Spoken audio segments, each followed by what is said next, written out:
Hello friends, welcome to Abhipedia powered by Abhimanyu IAS.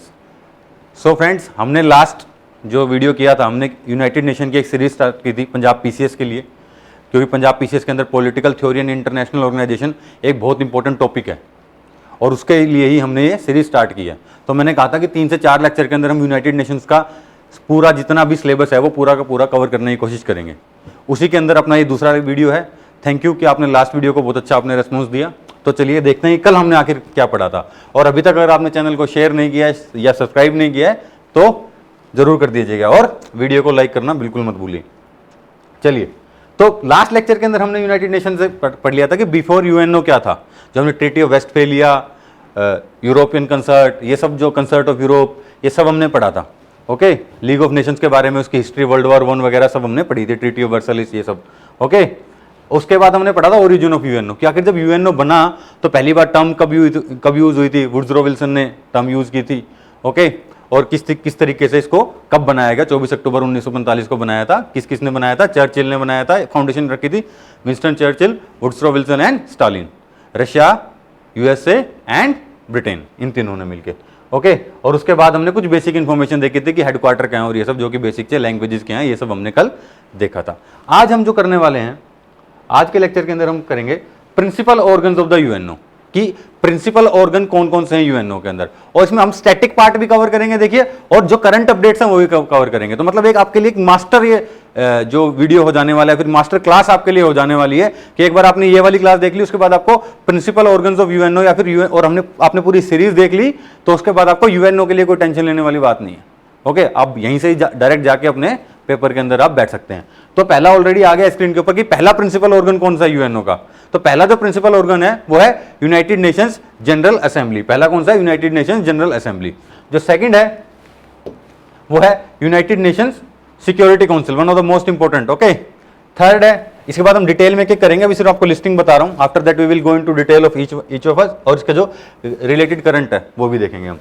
Third है अपना United nation economic and social council. United nation economic and social council, ये अपना third number पे आता है। Okay, उसके बाद फोर्थ अपना है सेक्रेटेरिएट। जो सेक्रेटेरिएट होती है, जैसे फॉर एग्जांपल अपने पार्लियामेंट के अंदर भी सेक्रेटेरिएट ही होती है। ओके, जो पार्लियामेंट, जहां पे पार्लियामेंट सेक्रेटरी बैठता है और वो सब जितना भी ऑफिशियल काम होता है उनका, वो सब करने के लिए। खास बात है, जो यूनाइटेड नेशन है जो उसका जो सेक्रेटरी जनरल होता है वो सेक्रेटेरिएट के अंदर ही ऑपरेट करता है। चलिए next, international court of justice, ICJ, very important. आपको पता है कि न्यूज में रहता है।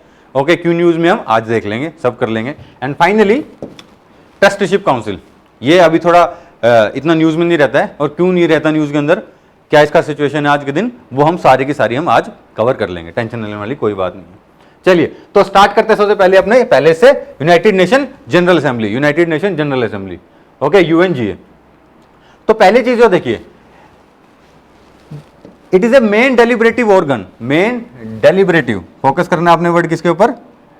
डेलिब्रेटिव के ऊपर फोकस करना है। कौन सा कलर लें? लेट्स टेक दिस वन, ये हमने यूज किया नहीं है। It is the main deliberative organ. Main जो डेलिब्रेटिव ऑर्गन है वो है ये। डेलिब्रेटिव ऑर्गन कौन सा है अपना? आपका एक और एग्जांपल क्या है अपना?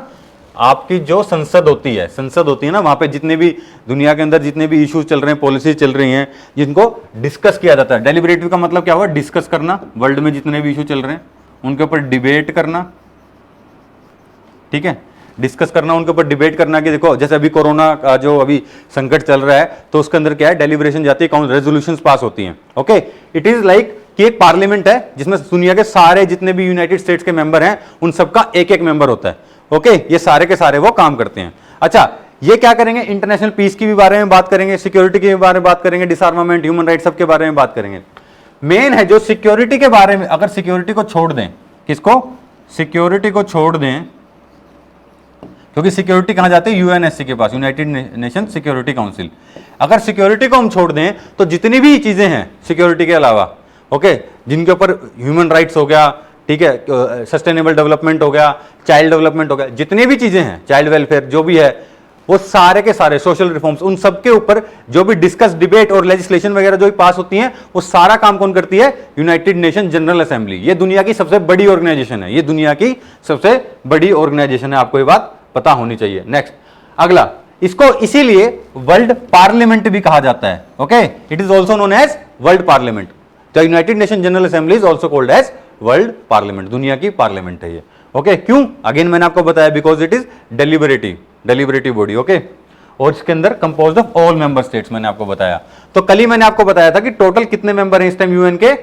ऑल मेंबर स्टेट का मतलब जितने भी लोग United Nation as a whole के मेंबर हैं वो सब के सब मेंबर हैं किसके? हमारे यूनाइटेड नेशन जनरल असेंबली के। Okay, at present it has 193, कितने? 193 मेंबर्स हैं आज के दिन उसके अंदर यूनाइटेड में, ठीक है। और सबको बराबर वोट है, ठीक है। यहां पे किसी को वेटो पावर वगैरह नहीं है जैसे यूनाइटेड नेशन स्टेट यूएनएससी के अंदर है, सिक्योरिटी काउंसिल के अंदर है। Okay, you all know that in UNSC there are veto power है जो P5 के पास, हम आगे बात करेंगे, परमानेंट 5। तो इनके पास क्या है? सबके पास इक्वल वोट है विद 1 वोट। हर एक, चाहे छोटे से छोटा देश हो, चाहे ओके साउथ सुडान हो जो सबसे छोटा देश है, ठीक है, फिर चाहे यूएसए हो या चाइना हो, सबको बराबरी का अधिकार है, सबको बराबरी का ही अधिकार है यहाँ पे। ओके, उसके अलावा मैंने जब आपको बताया कि पार्लियामेंट है, वर्ल्ड पार्लियामेंट है ये, तो पार्लियामेंट है तो पार्लियामेंट के सेशन भी होते होंगे। तो वैसे तो इस लेवल तक पूछते नहीं है, but because I am trying to cover each and every aspect here. तो वर्ल्ड पार्लियामेंट के अंदर देखो, इसके अंदर 3 टाइप के सेशन होते हैं, जैसे अपने पार्लियामेंट में होते हैं ना, 3 टाइप के सेशन होते हैं इसमें। कितने टाइप के? 3 टाइप के सेशन होते हैं। जो पहला टाइप होता है जो कि नॉर्मल होता है, ठीक है, normal regular session, regular session ये चलता है सितंबर से दिसंबर के बीच में। It run from September to December यहां पे। ओके, इसके बाद जो सेकंड है स्पेशल सेशन, ठीक है। स्पेशल सेशन 2 अलग अलग इन्होंने नाम दिए, एक स्पेशल सेशन और एक emergency session. Special and emergency session, special and emergency session. Okay, तो ये भी हैं, इन दोनों के बारे में भी आपको यहां पे पता होना चाहिए, स्पेशल एंड इमरजेंसी सेशंस। इसके बारे में, इनमें क्या कि ये कभी कोई विपदा आ जाए, मतलब फॉर एग्जांपल कोई इंपॉर्टेंट काम आ जाए, उसके लिए इनको एकदम से सम्मन किया जाता है। And within 24 hours they have to come up with session हो जाएगा विद इन 24 आवर्स। ओके, बाकी इतना डीप आपको इंफॉर्मेशन चाहिए नहीं थी, स्टिल कि आप पार्लियामेंट को अच्छे से समझ सको कि how it is a parliament, it functions, why it is called world parliament. Okay, इसीलिए चलिए अब यहां देखते हैं इनका और क्या क्या काम रहता है। इनका और क्या क्या काम होता है, जितने भी अपॉइंटमेंट्स होते हैं उसमें कहां पे वोटिंग होती है? अपने यूनाइटेड नेशन जनरल असेंबली में वोटिंग होके ही सारे के सारे अपॉइंटमेंट्स यहां पे होती है। ओके, रिसेंटली इंडिया को ए नॉन परमानेंट मेंबर बनाया गया, हम आगे देखेंगे उसकी भी अपॉइंटमेंट कहां से हुई है, वोटिंग कहां पे हुई, उसकी वोटिंग भी कहां पे हुई? यूनाइटेड नेशन जनरल असेंबली में। ओके, जब भी कोई इंपॉर्टेंट अपॉइंटमेंट होती है वो सारी की सारी किसके थ्रू होती है? जब उनको United Nation General assembly elect करती है। यहां पे जो इलेक्शन की मैं बात कर रहा हूं, यहां पे हर एक इलेक्शन एक वोट जरूर होता है, लेकिन 2/3 मेजोरिटी से पास करवाना होता है। कितने से? 2/3 मेजोरिटी से पास करवाना होता है, 2/3 मेजोरिटी। ओके, होपफुली आपको समझ में आ गया होगा 2/3 मेजोरिटी। ओके, ये वाला सारा का सारा यहां पे काम हो जाता है। चलिए, लेकिन एक बात होती है कि जब भी ये कोई अपॉइंटमेंट करते हैं तो कहीं ना कहीं यूनाइटेड नेशन जो सिक्योरिटी काउंसिल है, यूएनएससी है, उनसे उनको अप्रूवल की जरूरत पड़ती है कहीं ना कहीं, क्योंकि वो उनके पास वेटो पावर है, देखेंगे हम आगे। ओके, ठीक है। उसके अलावा लेकिन जैसे कि सेक्रेटरी जनरल हो गया, यूनाइटेड नेशन का जब सेक्रेटरी जनरल चुना जाता है तो कहां चुना जाता है? यहीं पे चुना जाता है, यहां पे वोट होता है, उसके बाद उसको चुना जाता है। ओके, ये देखते हैं। अब नेक्स्ट, आज के दिन 2 ऐसे स्टेट हैं, एक फलस्तीन है, ये मैं, दूसरा वेटिकन सिटी है, ठीक है। They are the members of United, they are associate members of the United Nation, ठीक है। ये क्या है? यूनाइटेड नेशन के 2 नॉन मेंबर। मैंने आपको कहा था ना, वेटिकन सिटी जो है यूएन का मेंबर नहीं है, तो यूएन के नॉन मेंबर ऑब्जर्वर स्टेटस है इनके पास, ऑब्जर्वर स्टेट्स हैं, मतलब कि दे पार्टिसिपेट। जब यूनाइटेड नेशन की जो अपनी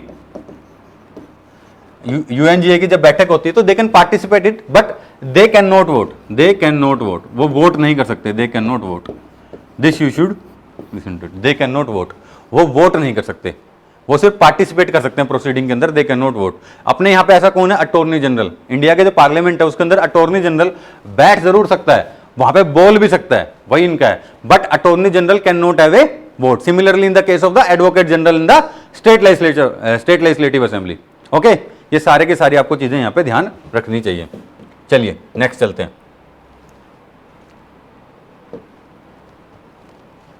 अब मेजर डिक्लेरेशंस कौन कौन सी हुई हैं भाई? यूनाइटेड नेशन जनरल असेंबली इतने सालों से फोकस कर रही है, इतने सालों से काम कर रही है, तो कुछ मेजर डिक्लेरेशंस हैं मेजर डिक्लेरेशंस हैं जो अपने आप में एक टॉपिक बनते हैं, तो वो कौन कौन सी हैं अभी हम थोड़ा ब्रीफ में देखेंगे उनको पॉइंटर्स के अंदर।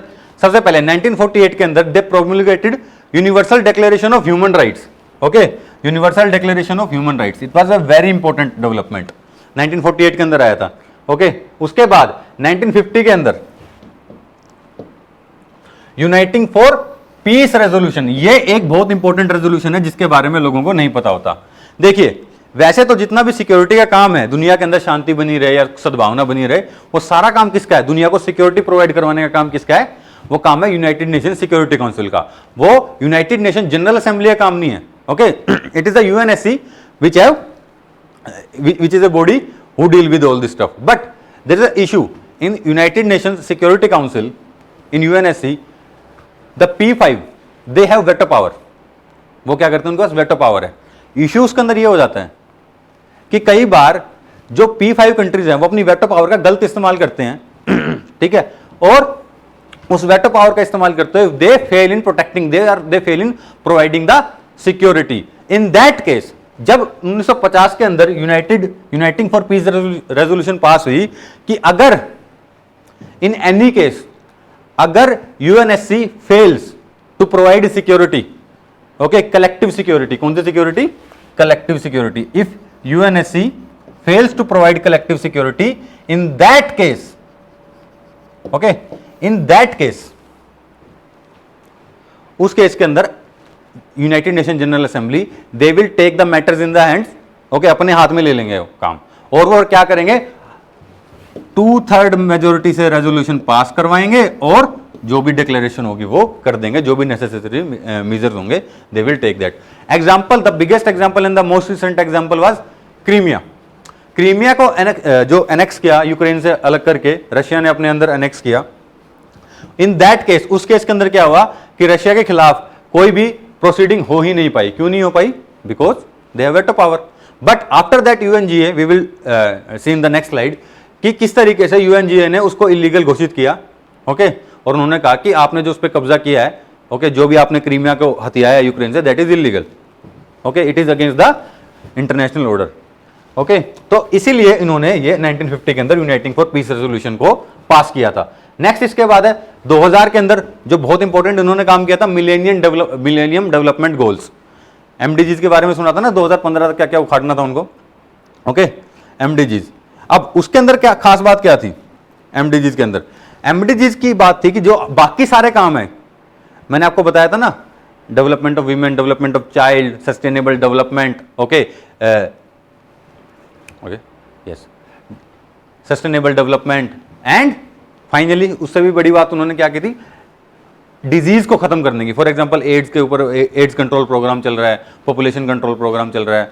ओके, और टीबी के लिए एक डिक्लेरेशन है, हम आज पढ़ेंगे जिसके बारे में हम, ठीक है, वो सारी की सारी, all these things were here. 2000 में एमडीजी आया and they started these things. Okay, after that आपको पता है एमडीजी के बाद आया एसडीजीज, तो ये आए हैं, यही है अभी मेजर डिक्लेरेशन यही है। अगर क्वेश्चन कहीं से पूछा जाएगा तो इन्हीं में से ही पूछा जाएगा। अब एसडीजीज अपने आप में एक टॉपिक है, तो I will make a separate video on SDGs and MDGs. Okay, don't worry about it. चलिए आगे चलते हैं।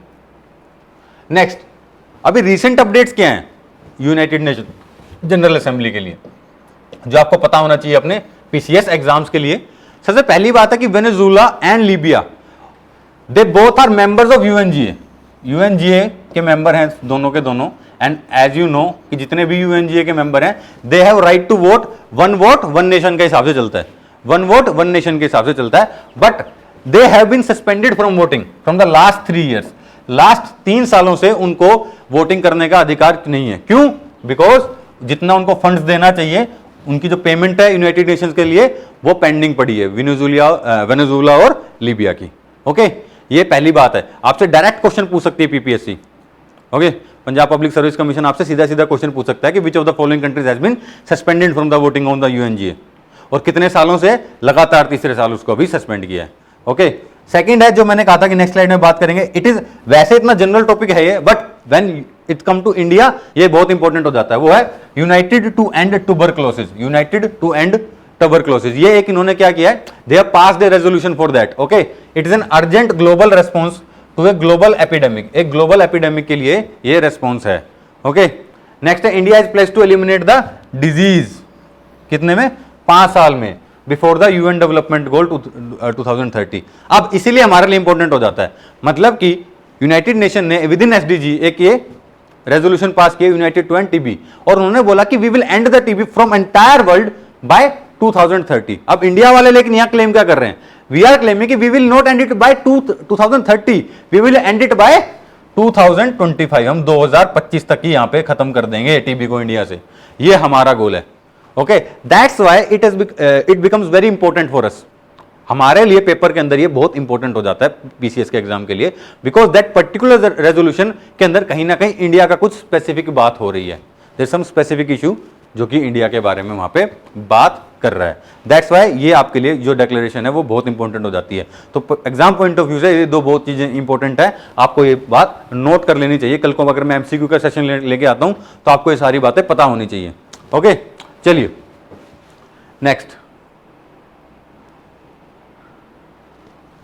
United Nation Security council. United Nations security council, अब जो यूनाइटेड नेशन सिक्योरिटी काउंसिल है, अच्छा जो बच्चे ये पहली बार आज वीडियो देख रहे हैं हमारा, तो सब्सक्राइब कर लें, और आप ये वाला वीडियो देखने से पहले जो प्लेलिस्ट के अंदर इससे पहले जो वीडियो है लगा हुआ उसको जरूर देखिएगा। यूनाइटेड नेशंस के ऊपर जो मैंने हिस्टोरिकल पर्सपेक्टिव बताया जिसका, वो भी बहुत इंपॉर्टेंट है। ओके, चलिए, responsible for maintenance of international peace and security. अब हम बात कर रहे हैं किसकी? यूनाइटेड नेशन सिक्योरिटी काउंसिल की। मतलब कि ये मैंने रेड क्यों किया है यहाँ पे, इनका यही काम है कि दुनिया के अंदर शांति और सुरक्षा बनी रहे, शांति और सुरक्षा बनी रहे। ओके, अब इसके अंदर देखिए टोटल 5 मेंबर होते हैं, इसके अंदर टोटल 15 मेंबर होते हैं, जिसके अंदर से 5 परमानेंट मेंबर होते हैं। हम इसके स्टैटिक पार्ट के ऊपर ज्यादा टाइम वेस्ट नहीं करेंगे क्योंकि हम स्कूल के टाइम से पढ़ते आए हैं।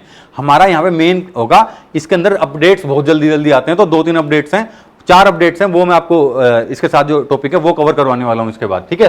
तो 5 परमानेंट मेंबर हैं, there are 5 permanent members. Okay, कौन कौन से हैं? USA, UK, Russia, France and China. ये आपको पता है, बचपन से पढ़ रहे हैं हम, ठीक है, इसमें तो कोई इशू नहीं है। अब जो ये 5 परमानेंट मेंबर हैं, इनके पास वेटो पावर होती है। वेटो पावर मतलब कि ऐसी कोई, चाहे यूएनजीए ने कोई रेजोल्यूशन पास कर दी हो, ओके, चाहे यूएनजीए ने मतलब यूनाइटेड नेशन जनरल असेंबली ने चाहे कोई अपॉइंटमेंट करी हो, कुछ भी किया हो, अगर इन 5 देशों को उसके ऊपर ऐतराज है तो भाई वो काम नहीं हो सकता। दे have veto power on everything, everything. Crimea के ऊपर यूएनजीए ने रेजोल्यूशन पास कर दी, बट रशिया ने उसको वेटो किया हुआ है, तो अभी भी वो क्रीमिया तो रशिया के पास ही है। This is the case. इसीलिए जो वेटो पावर है वो इसी तरीके से उसको यूज किया जाता है, ठीक है। अभी रिसेंटली हमने कुछ जीता है, अभी बात करेंगे हम, मसूद अजहर को इंटरनेशनल टेररिस्ट घोषित करवाया है रेजोल्यूशन 1267 से, और तब तक इससे पहले क्या किया, चाइना ने अपनी वेटो पावर इस्तेमाल करते हुए उसको पास नहीं होने दे रहा था वो। ओके, अब उन्होंने होने दिया है। इसके अलावा 10 नॉन परमानेंट मेंबर होते हैं, इनके पास ये 2 साल के टर्म्स के से चुने जाते हैं। कहां से? यूनाइटेड नेशन जनरल असेंबली से। कहां से? यूएनजीए से, यूएनजीए से, यूनाइटेड नेशन जनरल असेंबली से इसको 2 साल के लिए यहाँ पे इलेक्ट किया गया है। ये बहुत इंपॉर्टेंट है क्योंकि इसके अंदर भी 2/3 मेजोरिटी चाहिए वोटिंग होने के लिए। कितने? 2/3 majority. And India recently got reelected to it, which we will see it in the next slides. Okay, चलिए, तो बेसिक इन्फॉर्मेशन थी, इसके बारे में ज्यादा टाइम आपको भी लगाने की जरूरत नहीं है और मैं भी नहीं लगाऊंगा। नेक्स्ट, अब ये इंपॉर्टेंट न्यूज है जो आपसे पूछी जा सकती है। Recently India elected to UNSC, United Nation Security Council, for 8th term. 8वीं बार चुना गया है, मतलब कि 14 साल इससे पहले ऑलरेडी रह चुका है इंडिया, और अनअपोज्ड जीता वो, अनअपोज्ड। समझ रहे हो, कोई टेंशन वाली बात नहीं थी। इतना हमारा इन्फ्लुएंस हो गया यूएनएससी, यूनाइटेड नेशन के अंदर, कि हम 8वीं बार चुने गए हैं, ठीक है। India recently India got elected to UNSC for 8th term, 8वीं बार चुना गया, ओके। और जब जो चुनाव हुआ वो हमने इतना कॉम्प्रिहेंसिव जीता है कि 184 वोट्स हमें मिले हैं 193 के अंदर से, 184 वोट्स मिले हैं। तो it is a huge victory for India, एक बहुत बड़ी विक्ट्री है। इसके अंदर क्या है, इंडिया जिस तरीके से काम करना चाहता है, स्पेशली इंडिया ने जो कोविड के अंदर हम जो इनिशिएटिव ले रहे हैं, ठीक है, जितनी पॉलिसी मेकिंग है उसके अंदर आजकल हमारे काफी वॉइस रहती है, और जितने भी नई नई चीजें हैं, जिस तरीके से दुनिया को जाना चाहिए, how this world should function, उसके अंदर इंडिया की जो वॉइस है वो धीरे धीरे बढ़े। और उसके लिए ये एक बहुत इंपॉर्टेंट यहाँ पे डेवलपमेंट है कि इंडिया को यूएनएससी के अंदर 8th टर्म के अंदर यहाँ पे इलेक्शन इंडिया का हुआ है। That is an important part. चलिए नेक्स्ट, अगला आपको पता है कि G4 कंट्रीज क्या होती हैं, G4 नेशंस क्या हैं? ओके, G4 नेशंस, ये अपना नेक्स्ट टॉपिक है। G4 नेशंस, ये यूनाइटेड नेशन से, मैंने कहा था ना यूएनएससी के अंदर और चीजें बहुत हैं, वैसे थ्योरी में इतना नहीं है, बट बाकी डेवलपमेंट्स बहुत हैं।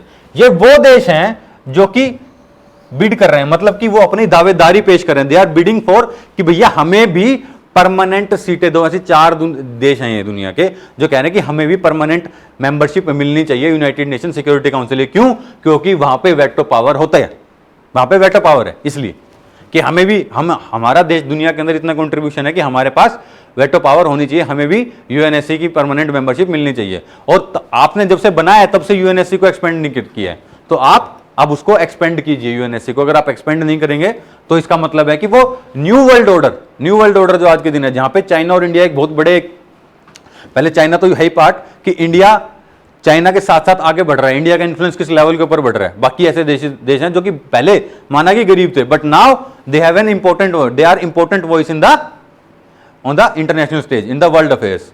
That's why they should have a seat in the permanent seat at the United Nation Security Council. Okay, और ये देश कौन कौन से हैं? सबसे पहला देश है ब्राजील, दूसरा देश है जर्मनी, तीसरा देश है इंडिया एंड चौथा देश है जापान। ये these 4 countries they are called as G4 members. आपसे डायरेक्ट क्वेश्चन पूछा जा सकता है यहाँ पे। G4 मेंबर्स हैं, क्या है ये G4 मेंबर्स हैं? दे वांटेड कि the UNSC should be expanded, United Nation Security council should be expanded and they should be given the permanent membership of the UNSC, okay, with veto powers. चलिए आगे। अब कोई ये कह रहा है कि डिमांड कर रहा है कि हमें मिलनी चाहिए, तो कोई तो ऐसा होगा जो कह रहा होगा नहीं नहीं इनको नहीं मिलनी चाहिए। जो कह रहा है वो है कॉफी क्लब। कॉफी क्लब एक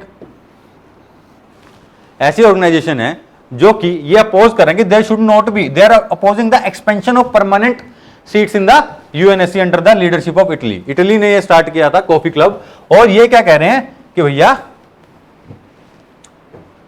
दिस इज नॉट इट, हमें कोई एक्सपेंशन की जरूरत नहीं है। जितने भी मेंबर और कर रहे हैं यूएनएससी को कि एक्सपेंड करो, ये उसको अपोज कर रहे हैं। इसके अंदर बहुत सारे कंट्रीज हम एक एक करके देखते हैं, रट्टा ही लगाना पड़ेगा, इसका कोई तरीका नहीं है। जैसे कुछ कंट्रीज हैं, इटली तो आपको याद हो ही गया होगा पहले, उसके बाद आपको ये याद रखना है कि पाकिस्तान भी होगा। इंडिया अगर बीड कर रहा है तो पाकिस्तान तो हमारे खिलाफ होगा ही। ओके, चलिए तो देख लेते हैं पहला कौन कौन सा है। सबसे पहला इटली, ऑब्वियस सी बात है। इटली के बाद है स्पेन, स्पेन के बाद है माल्टा, सारे एक ही जगह के यूरोप के। सैन मरीनो वहीं का। Pakistan, South Korea, Canada, Mexico, Argentina, बस इतना ही है।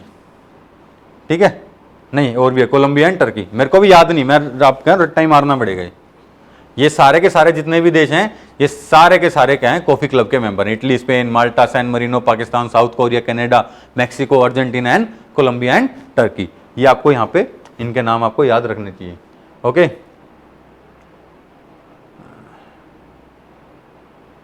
नेक्स्ट चलिए, अगली एक और भी है यूनाइटेड नेशन की रेजोल्यूशन, यूएनएससी की रेजोल्यूशन 1267। इससे आपसे डायरेक्ट पूछ सकते हैं question, because it was in news, because ये एक सैंक्शन कमिटी थी। It is nothing but A sanction committee of United Nations security council, जो कि 1999 के अंदर बिठाई गई थी। कहां पे? 99 के अंदर, 1999 के अंदर बनाई गई थी। इन्होंने कहा था कि जो भी ग्लोबल टेररिस्ट हैं, ग्रुप्स हैं, उस टाइम अलकायदा, ओके, ये जितने भी हैं ग्लोबल टेररिस्ट ग्रुप, इन सबको आप इंटरनेशनल टेररिस्ट घोषित कीजिए, इन ग्रुप्स को, और उनके जो, ताकि उनके ट्रैवल के ऊपर बैन लग जाए। उनके जितने भी फंड्स हैं अलग अलग जगह पे पूरी दुनिया में, वो सारे के सारे सीज हो जाएं, तो उनको ऑपरेट करना मुश्किल हो जाए। ओके, इसीलिए ये रेजोल्यूशन बनाई गई थी। अब इन्होंने लिमिटेड सैंक्शन लगाए थे अलकायदा के ऊपर, बट इंडिया की एक स्पेसिफिक डिमांड थी। इंडिया की डिमांड थी कि मसूद अजहर को इंटरनेशनल टेररिस्ट घोषित किया जाए। उससे क्या होगा कि आज के दिन वो उड़ता रहता है, कभी दुबई चला गया, कभी पाकिस्तान चला गया, कभी अफ्रीका चला गया, ठीक है, कहीं कहीं पे जाता रहता है। अब एक बार अगर उसको इंटरनेशनल टेररिस्ट घोषित कर दिया, तो उसकी जो ये मूवमेंट है ये बहुत मुश्किल हो जाने वाली है, उसकी ये मूवमेंट बहुत मुश्किल हो जाने वाली है। उसके अलावा जिसको जितने भी दुनिया में बैंक अकाउंट्स हैं इसके जो ऑर्गेनाइजेशन के, वो सारे के सारे सीज कर लिए जाएंगे, वो सारे के सारे सीज कर लिए जाएंगे। तो things will become difficult for Masood Azhar, things will become difficult for Masood Azhar. Third one is any person who will be associated with Mr. Masood Azhar, he will also be called as terrorist, और उनके खिलाफ भी मुद्दा चलाया जाएगा, arrest करना बहुत आसान हो जाएगा किसी भी देश के अंदर। ओके, अब मई 2019 के अंदर इनको घोषित कर दिया इंडिया की अगेन एक बहुत बड़ी विक्ट्री, बट इससे पहले इसको किसने रोका हुआ था? चाइना ने। यह भी आपको याद रखना है, पीपीएससी ऐसे क्वेश्चन पूछ लेती है कि पहले किसने रोका हुआ था, who was blocking it, which country blocking it? तो कौन ब्लॉक कर रहा था? चाइना ब्लॉक कर रहा था। कौन कर रहा था? चाइना। ओके, चलिए तो ये मेजर डेवलपमेंट्स थी यूनाइटेड नेशन सिक्योरिटी काउंसिल की। दो सबसे बड़े ऑर्गन थे जो प्रिंसिपल ऑर्गन थे, वो हमने कवर कर लिए हैं। अब बाकी जो 4 हैं उनके, इस आईसीजे इज वेरी इंपॉर्टेंट, बाकी तो ऐसे हो जाएगा, क्वेश्चन ही पूछने की ज्यादा जरूरत नहीं है। अगला सेक्रेटेरिएट है। सेक्रेटेरिएट कुछ नहीं करता और सब कुछ करता है, डे टू डे वर्क, जो भी पेपर वर्क वगैरह होता है, भाई मीटिंग करवाना, ये करवाना, फलाना ढिमकाना, वो सारा है।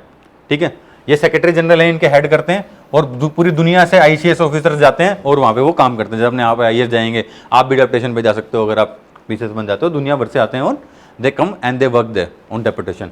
Okay, it is the secretariat. But आपको बस ये याद रखना, अगर डायरेक्ट क्वेश्चन आ गया कि ऑर्गन है या नहीं है, तो Secretariat is one of the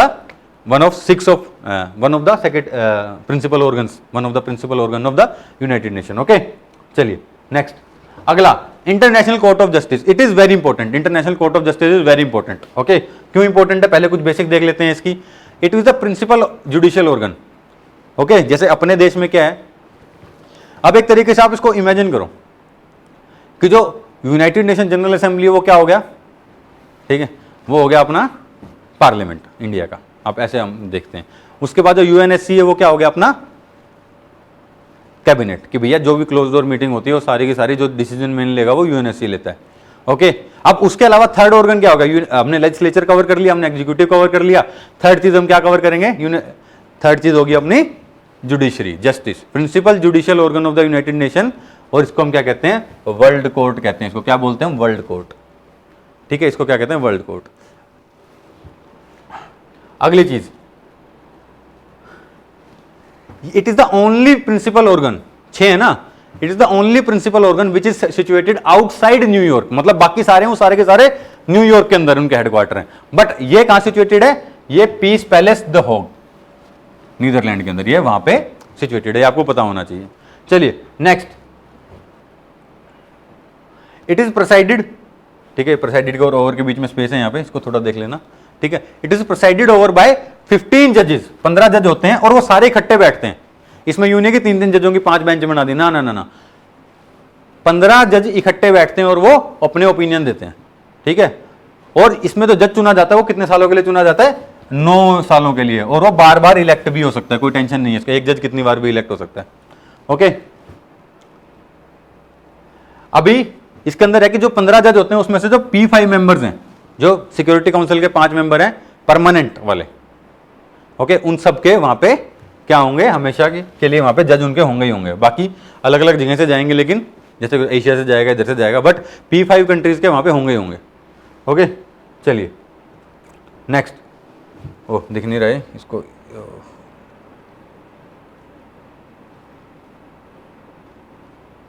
ओहो क्या हो गया,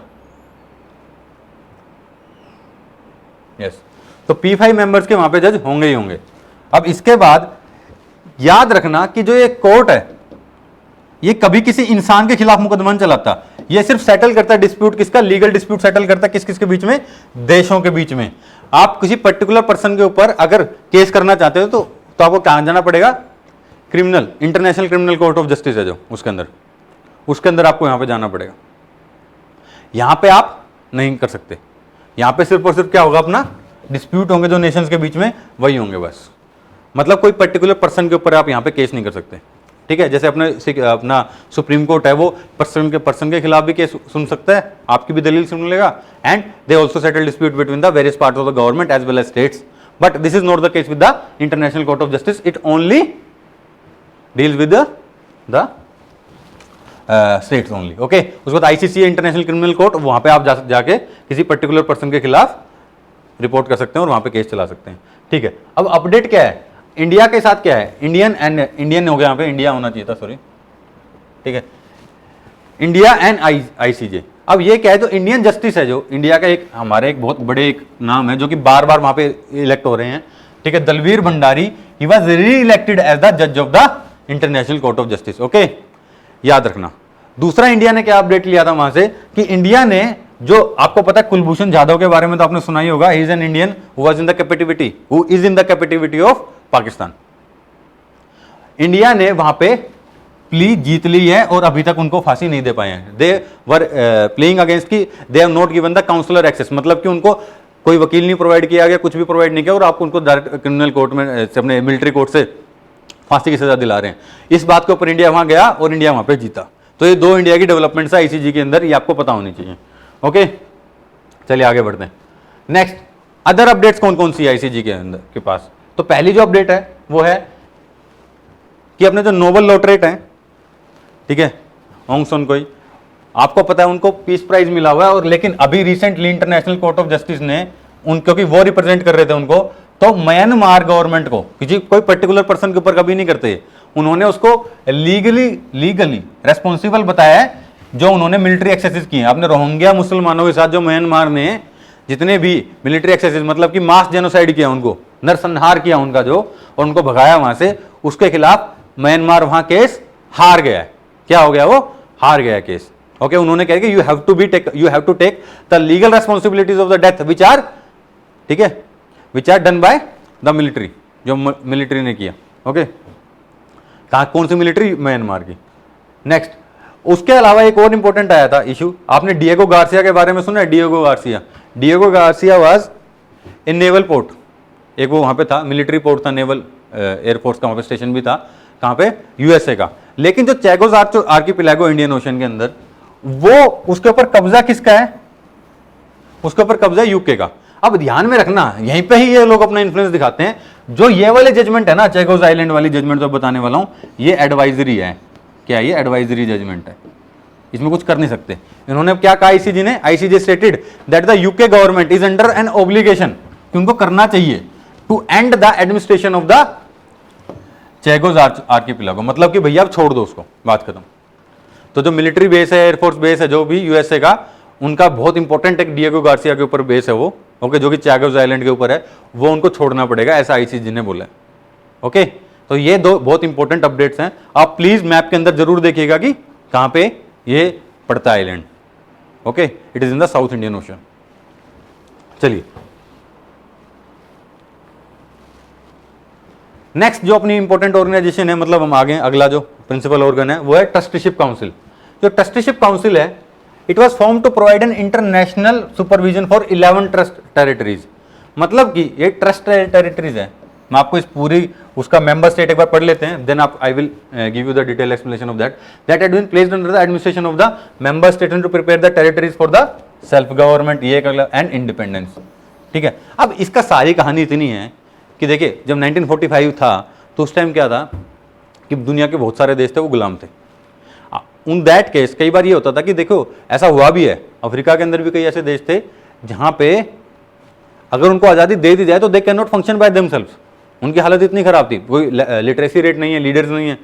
तो इसके अंदर कुछ 11 ट्रस्ट क्रिएट किए गए थे और उन देशों को कहा गया था, जो डेवलप्ड कंट्रीज थे, कि भैया आपने क्या करना है, जो बेचारे बचे हुए गुलाम देश हैं, इनको आज़ादी दिलवानी है, और आज़ादी दिलवाने के बाद इनको तैयार करना है। You have to guide them, you have to train them, कि वो अपना खुद का एडमिनिस्ट्रेशन सेटअप कर सकें।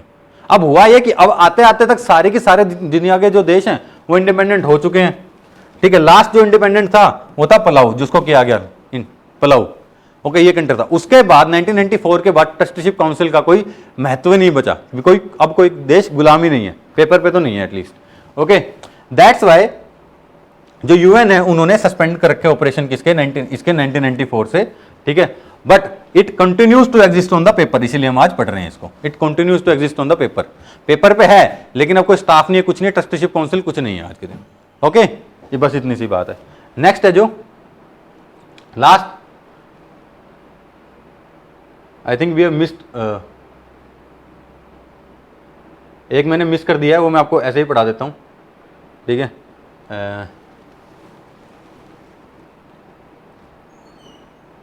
दैट इज यूनाइटेड नेशंस की जो एक, अब यहाँ पे एक बात काम करते हैं, ये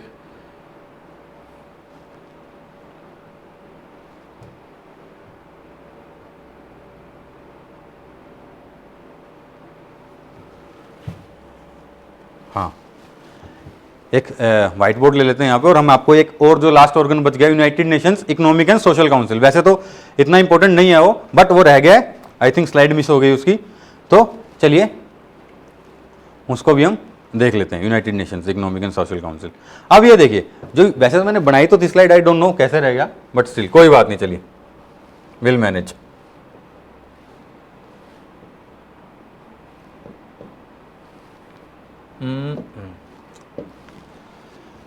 देखिए, एक जो 6th ऑर्गन है, 6 थे, वह united nation economic and social council.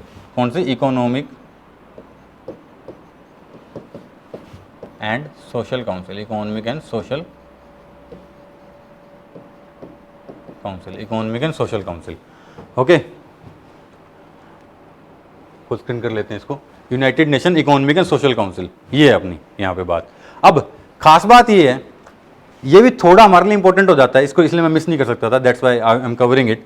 Okay, इसके अंदर खास बात ये है कि ये जितने भी डेवलपमेंट गोल्स हैं ना दुनिया के, जैसे पॉपुलेशन के ऊपर चल रहा है या कुछ भी चल रहा है, उनके लिए, जैसे कि बनाती कौन है? बनाती यूएनजीए है, बट जितने भी डेवलपमेंट गोल्स हैं उनको अचीव करने के अंदर उनको मॉनिटर करना, ठीक है, एंड उनके लिए, उनको अचीव करने के लिए उनकी हेल्प करना, जितना भी एक्शन है वो सारा यहां से लिया जाता है। ओके, मान लो कि कहीं कोई बहुत गरीब देश है, they want to get into the clean sanitation, वो चाहते हैं, but they do not have the kind of resources, so UNGA directly उनसे बात नहीं करेगा, United Nation General Assembly, they will coordinate with the United nation economic and social council. Okay, United nation economic and social Council के पास जाएंगे वो, और वो उनकी हेल्प करेगा, वो उनकी हेल्प करेगा, टेंशन लेने वाले भैया, जो जो आपको एक्सपर्टीज चाहिए, चाहे टेक्निकल एक्सपर्टीज हो चाहे कुछ भी हो, वो सारे के सारे वहां पे वो आपकी हेल्प करने वाला है, ये बात आपको पता है, मस्त कोई टेंशन लेने वाली बात नहीं है इसमें। ओके, गेटिंग माय पॉइंट और नोट। चलिए, अब ये भी आपको यहां पता होना चाहिए इतना कि यहां पे वो आपकी ये उनकी हेल्प करेंगे। इसके अलावा यहां पे क्या है कि ये इसके अंदर 19 यूएनजीए के अंदर आपको पता था कितने मेंबर हैं? यूएनजीए के अंदर 193 मेंबर्स हैं, बट ये इतनी बड़ी बॉडी नहीं है 193 मेंबर्स है तो, ना ना ना ना ना, इसके अंदर जो टोटल मेंबर हैं, इसके अंदर जो टोटल मेंबर हैं किसके? United nation economic and social council, इसके जो टोटल मेंबर हैं वो 54। इसका इलेक्शन कहां से होता है? इलेक्शन इसका भी कहां से होगा? यूनाइटेड नेशन जनरल असेंबली से होगा। यूएनजीए से के अंदर वोट पड़ता है और वहां से फिर यहाँ पे इलेक्शन होता है, और आज के दिन इसके जो टोटल मेंबर हैं वो कितने हैं? 54 मेंबर्स आर देयर। 100% नहीं है इसकी, 54 मेंबर्स हैं। ओके, 100% नहीं है कि भैया इतने ही रहेंगे ना, 54 है, 193 यूएनजीए के अंदर होता है, 54 मेंबर्स हैं। अगली हमारे लिए इंपॉर्टेंट बात क्या है कि 2017 के अंदर इलेक्शन हुआ था, ओके, और 2018 से लेके 2021 की टर्म के लिए किसको चुना गया था? इंडिया को। तो इंडिया एट प्रेजेंट इस United nation economic and social council का मेंबर है, और उसकी मेंबरशिप खत्म भी हो रही है। ओके, तो इसलिए ये आपके लिए इंपॉर्टेंट हो जाता है। तो ये थे अपने 6 ऑर्गन्स, आपको पता होगा। अगर आपको कोई डाउट है तो you can always ask in the chat box, और उसके अलावा आपको यहाँ पे, क्योंकि वीडियो प्रीमियर पे चलेगा, एंड आप बाद में भी इसमें कमेंट करके आपको कोई डाउट है तो आप पूछ सकते हैं। Otherwise just I have the same request to you, please subscribe the channel and share the session and even like the session if you like it. अगर आपको पसंद आया तो ही लाइक करना, वरना मत कर लेना, ठीक है। चलिए, so that's it for today, thank you very much.